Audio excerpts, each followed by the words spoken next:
முதற் தடவையாக ஒரு அரசாங்கம் அமைந்திருக்கின்றது. இலங்கையில் நாலாபுறங்களில் வாழும் வடமாகாணம், கிழக்கு, மலையகம், தெற்கு, மேற்கு போன்ற அனைத்து பகுதிகளில் மக்களுடைய ஆதரவை வென்ற ஒரு அரசாங்கம் முதற் தடவையாக அமைந்திருக்கின்றது. අපිට විශාල විශ්වාසයක් තිබෙනවා.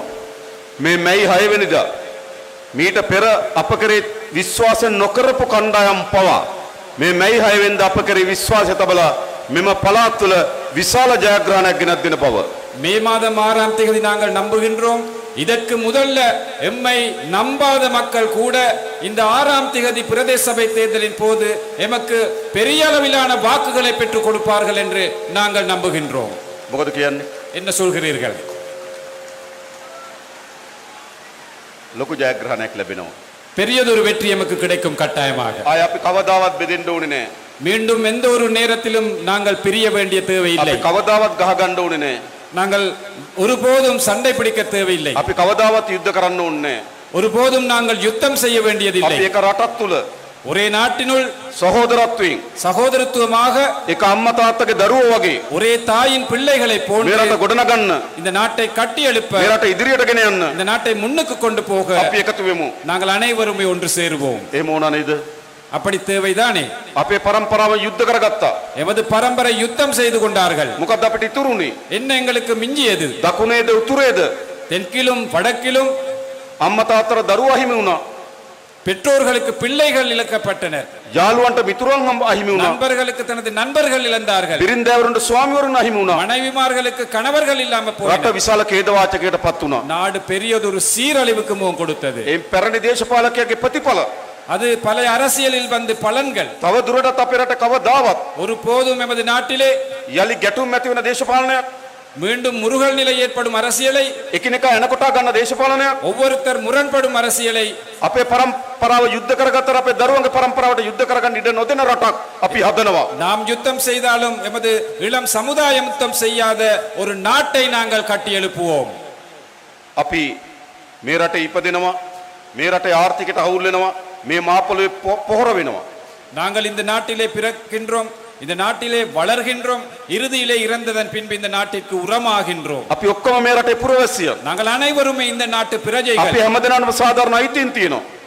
நாங்கள் அனைவருக்குமே பெற்றுக்கொள்ள வேண்டிய உரிமைகள் இருக்கு. අපේ ආණ්ඩුව எமது அரசாங்கம் කතා කරන භාෂාව අනුව, கதைக்கும் மொழி ரீதியிலே, අදහන ආගම අනුව, தவளும் மத ரீதியிலே, සංස්කෘතියෙන් අනුව கலாச்சார ரீதியிலே කිසිසේත් වෙනස්කම් කරන්න ඉඩ දෙන්නේ නැහැ.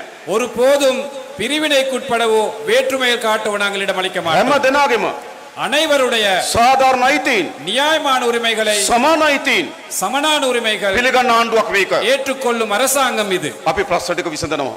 நாங்கள் கட்டாயமாக பிரச்சனைகளை මා தீர்ப்போம். දන්නවා මේ පළාත් වල எனக்கு தெரியும் இந்த பகுதியிலே 30 අවුරුද්දක යුද්ධයක් තිබුණා. 30 வருட யுத்தம் காணப்பட்டது. ජනතාව ලක්ෂ ගණන් අවතන් කඳුරුල ජීවත් වුණා. லட்சக்கணக்கான மக்கள் இடம்பெயர் முகாம்களில் තමගේ வாழ்ந்தார்கள். ගම්බි අහිමි වුණා. தமது கிராமங்கள் இழக்கப்பட்டனர். දරුවන් ඥාතීන් අහිමි වුණා. பிள்ளைகளுக்கு உற்றார் உறவினர்கள் இழந்தார்கள். ගොවිබිම් විනාශ වුණා.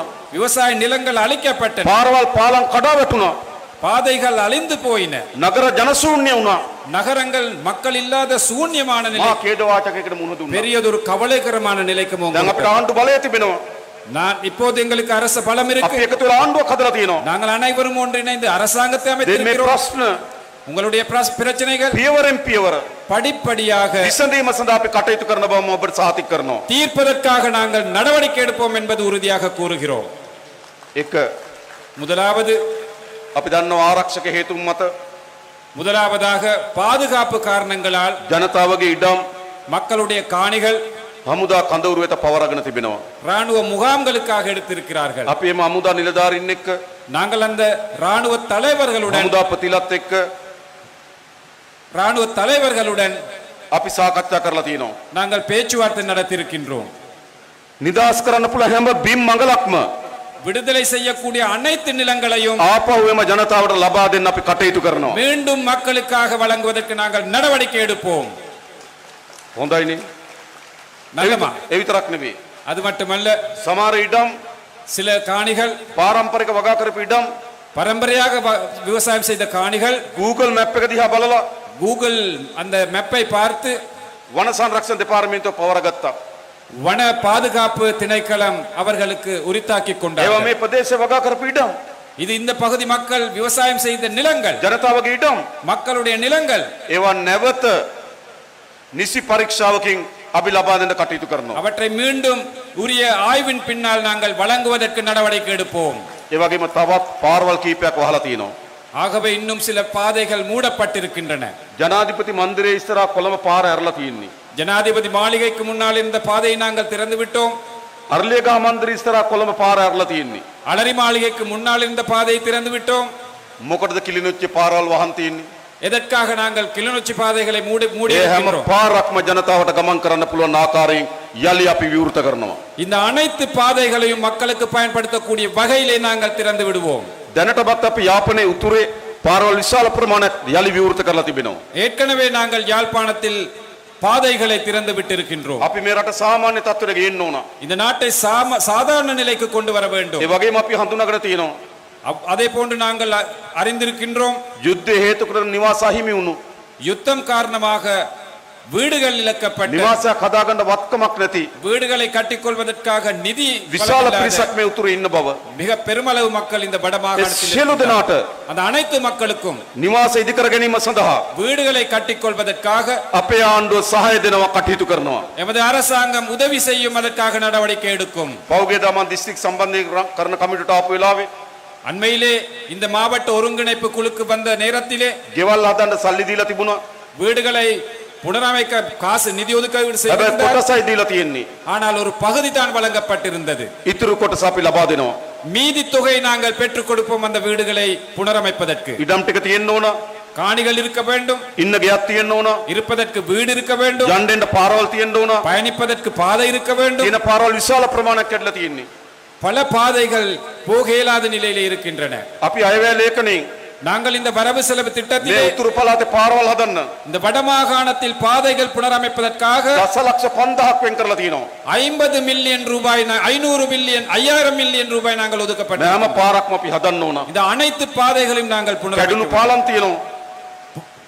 சரிந்த உடைந்த பாலங்கள் இருக்கின்றன, ඒ ටික අපි හදන්න ඕන. அவற்றை நாங்கள் செய்து முடிக்க வேண்டும். දැනටමත් අපි එහෙම සල්ලි වෙන් කරා පාලමට. இப்போதே நாங்கள் அந்த பாலங்களை கட்டுவதற்கு நிதிகள் ஒதுக்கி இருக்கின்றோம். ඒ නිසා මොකද කරන්නේ? ஆகவே නැවත මේ පළාත් නගා සිටුවනවා. மீண்டும் இந்த பகுதிகளை நாங்கள் கட்டி எழுப்புவோம். ඒ වගේම අපි විශ්වාස කරනවා ஆகவே நாங்கள் நம்புகின்றோம், අපේ රටේ ජනතාවට උඩට එන්න තියෙන පාරක් තමයි අධ්‍යාපනය.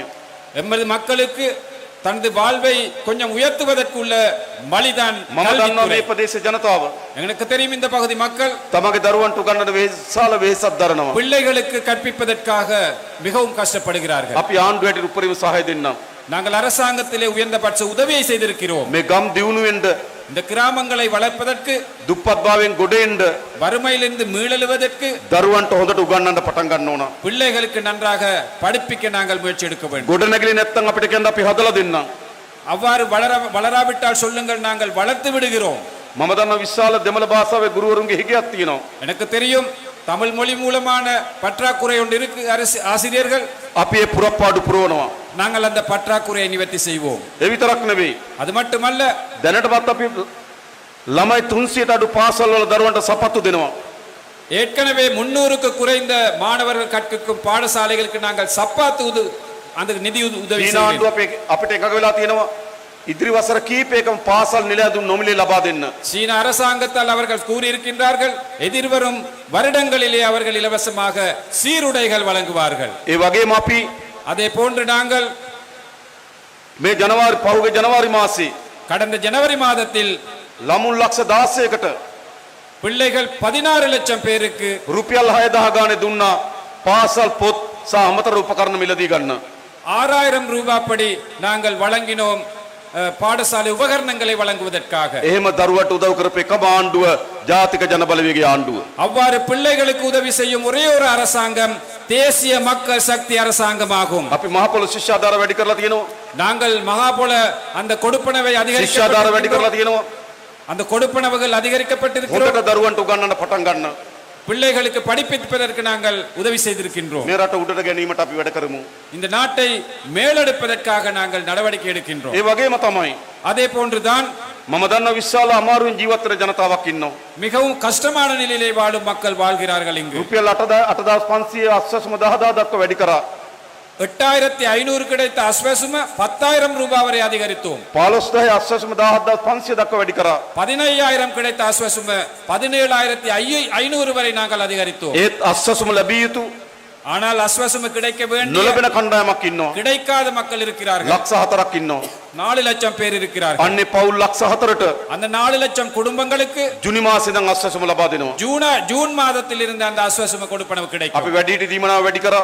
நாங்கள் முதியோர் அங்க கொடுப்பனவு அதிகரித்தோம். වකුගඩු රෝගීන්ගේ දීමනාව වැඩි කරා. சிறுநீர் வருத்தம் உள்ள அவர்களுக்கு கொடுப்பனவு அதிகரித்தோம். වැටුප් වැඩි කරා. சம்பளத்தை உயர்த்தினோம். විශ්‍රාම වැටුප් වැඩි කරා. ஓய்வூதிய சம்பளத்தை உயர்த்தினோம். අස්වැසුම දීමනාව වැඩි කරා. அஸ்வசும் கொடுப்பனவை உயர்த்தினோம். සෞඛ්‍යයට ලංකා ඉතිහාසයේ වැඩිම මුදල වෙන් කරනවා. சுகாதாரத்திற்கு வரலாற்றிலே ஒதுக்கக்கூடிய அதிகூடிய நிதி ஒதுக்கிறோம். ජනතාව බලා ගන්න ආණ්ඩුවක්. மக்களை பராமரிக்கும் ஒரு அரசாங்கம். ඉස්සර තිබ්බේ මොන වගේ ආණ්ඩුද? கடந்த காலங்களில் இருந்தது எப்படியான அரசாங்கம்? മന്ത്രി වෙනවා.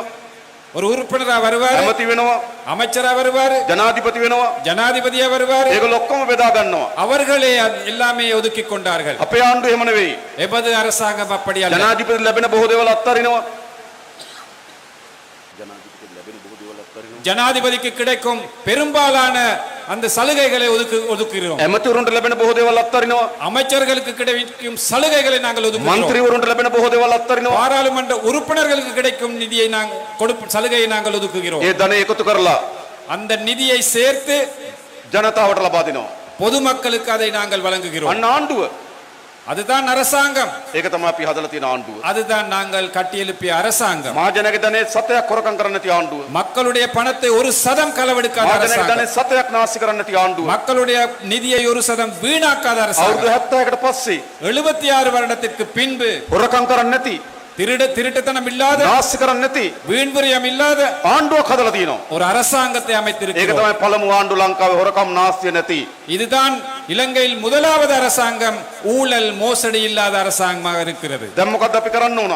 நாங்கள் இப்ப என்ன செய்ய வேண்டும்? මේ කරච්චි ප්‍රාදේශ සභාව, இந்த பிரதேச சபை தேர்தலிலே මේ පුනගර ප්‍රාදේශ සභාව, இந்த கரச்சி பிரதேச சபை, பூநகரி பிரதேச சபை, පච්චිතලේ පල්ලි ප්‍රාදේශ සභාව பச்சிலைப்பள்ளி பிரதேச சபை කාටද දෙන්නේ අපි? யாருக்கு வழங்குவோம்? පරණ අයටද? பழைய உறுப்பினர்களுக்கா? யாருக்கு அதிகாரத்தை வழங்குவோம்? නෑ. தேசிய மக்கள் சக்தி. අලුත් අයට දෙන්න. புதிய தலைமைத்துவத்துக்கு வழங்க வேண்டும். මහා ආණ්ඩුව හොරකම් කරන්නේ නෑ. මහා ආණ්ඩුව හොරකම් කරන්නේ නෑ. மத்திய அரசாங்கம் களவெடுப்பதில்லை. ප්‍රාදේශ සභාව හොරකම් කරන්නේ නැතුව ඉන්න ඕන. பிரதேச சபையும் ஊழல் மோசடி இல்லாமல் இருக்க මහා ආණ්ඩුව வேண்டும். නාස්ති කරන්නේ නෑ. மத்திய அரசாங்கம் வீண்விரயம் செய்வதில்லை. ප්‍රාදේශ සභාව නාස්ති කරන්නේ නැතුව ඉන්න ඕන. பிரதேச சபையும் வீண்விரயம் செய்யாமல் இருக்க வேண்டும். මහා ආණ්ඩුව වැඩ කරනවා. மத்திய அரசாங்கம் வேலை செய்கின்றது. ප්‍රාදේශ සභාව වැඩ කරන්න ලෑස්ති වෙන්න ඕන. பிரதேச சபையும் மக்களுக்காக வேலை செய்ய வேண்டும். එහෙනම් බාර දෙන්න ඕන කාටද? அப்படி என்றால் யாரிடம் ஒப்படைக்க வேண்டும்? ජාතික ජනබලවේගයට. தேசிய மக்கள் சக்தியிடம் අපි ஒப்படைக்க ඔක්කොම வேண்டும். එකතු වෙලා நாங்கள் அனைவரும் මේ ஒன்றிணைந்து ප්‍රදේශ ප්‍රාදේශ සභා නගර සභා இந்த பிரதேச சபைகளை සියල්ල அனைத்தும் ජාතික ජනබලවේගයට ලබා දෙන්න. தேசிய மக்கள் சக்திக்கு நாங்கள் வழங்குவோம். එනිසා අපි ආරාධනා කරනවා. ஆகவே நாங்கள் அழைக்கின்றோம். අපි ඔක්කොම එකතු වෙලා நாங்கள் அனைவரும் ஒன்றிணைந்து අලුත් ප්‍රාදේශ සභාවක් හදමු. ஒரு புதிய பிரதேச சபை அமைப்போம். මහා ආණ්ඩුව වගේම மத்திய அரசாங்கத்தை போன்றே ගමේ ආණ්ඩුවත් වැඩ කරන கிராமிய அந்த பிரதேச சபைகளும் வேலை අපි செய்ய ඔක්කොම வேண்டும். එකතු වෙලා நாங்கள் அனைவரும் ஒன்றிணைந்து මේ රට ගොඩනගමු. இந்த நாட்டை கட்டி எழுப்புவோம். අපිට විශාල බලාපොරොත්තුවක් තියෙනවා. எங்களுக்கு பெரிய எதிர்பார்ப்பு මේ கொண்டிருக்கு. රටේ දුප්පත්භාවය තුරන් කරන්න, இந்த நாட்டின் வறுமை ஒழித்து கட்ட, දරුවන්ට හොඳට උගන්වන්න, பிள்ளைகளுக்கு நன்றாக படிப்பிக்க නිරෝගී வேண்டும். සම්පන්න ජීවිතයක් දෙන්න, சுகாதாரமான வாழ்க்கை கொடுக்க வேண்டும். හිසට හොඳ නිවහනක් දෙන්න, நல்ல ஒரு வீட்டை வழங்க வேண்டும். සහෝදරත්වයෙන් ජීවත් වෙන රටක් හදන්න. சகோதரத்துவமாக வாழும் ஒரு நாட்டை கட்டியெழுப்ப අන්න ඒ வேண்டும். වෙනුවෙන් අපි හැමදෙනාම அதற்காக நாங்கள் அனைவருமே එකතු වෙමු. ஒன்று சேர்ந்து පෙරටම කියලා ආරාධනා කරමින් முன்வருவோம் என்று அழைப்பு விடுத்து මේ විශාල වර්ෂාව මැද්දේ இந்த மழையின் மத்தியிலும் ඔබ සහභාගී වීම පිළිබඳව நீங்கள் கலந்து கொண்டு නැවත தொடர்பாக වතාවක් ස්තුතිවන්ත වෙමින් மீண்டும் ஒரு முறை நன்றி செலுத்தி මම නතර වෙනවා. நிறுத்திக் கொள்கின்றேன். බොහොම ස්තුතියි හැමදෙනාටම. உங்கள் அனைவருக்கும் ජය நன்றி, වේවා කියලා ප්‍රාර්ථනා කරනවා. வெற்றி என்று பிரார்த்திக் கொண்டு உரையை முடித்துக் கொள்கின்றேன். நன்றி, வணக்கம்.